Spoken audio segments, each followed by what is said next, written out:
கருவாட்டு குழம்புக்கு தேங்காய் அரைச்சி சேர்த்ததுக்கு பிறகு உப்பு சேர்த்தா உப்பு கரெக்டாக இருக்கும். ஹாய் ஃப்ரெண்ட்ஸ், தஸ்வதி அவந்திகா சேனல். கருவாட்டு குழம்பு செய்ய போகிறேன். இதுக்கு நெய் மீன் கருவாடு எடுத்திருக்கேன். கருவாடு கொஞ்சம் ஹார்டாக இருக்கும். இது சாஃப்டாக மாறியதுக்கு வெள்ளத்தில் வாஷ் பண்ணிவிட்டு 5 நிமிஷம் வெள்ளத்தில் போட்டு வச்சணும். கருவாட்டு குழம்புக்கு 2 மீடியம் சைஸ் கத்திரிக்காய், 10 சின்ன உள்ளி, 2 தக்காளி எடுத்து வச்சுருக்கேன். ஓகே ஃப்ரெண்ட்ஸ், இந்த வீடியோ பிடிச்சிருந்தால் லைக் பண்ணுங்கள், சப்ஸ்கிரைப் பண்ணுங்கள், ஷேர் பண்ணுங்கள். சட்டியில் தேங்காய் எண்ணெய் சேர்த்துருக்கேன். தேங்காய் எண்ணெய் காஞ்சதும் நீள வாக்கில் கட் பண்ணி வச்சுருக்கேன். கத்திரிக்காயை சேர்க்கணும்.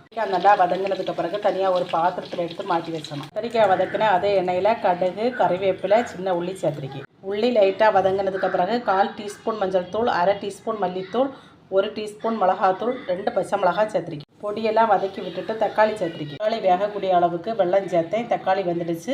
இனி குழம்புக்கு தேவையான புளி வெல்லம் சேர்க்கணும். புளி வெல்லம் சேர்த்துருக்கேன். இனி இதில் கருவாடை சேர்க்கணும். கருவாடு கரைச்சியதுக்கு தேங்காய், 2 சின்ன உள்ளி, 3 பல் வெளுத்துள்ளி எடுத்து வச்சுருக்கேன். இதெல்லாம் பேஸ்ட் மாதிரி அரைச்சணும்.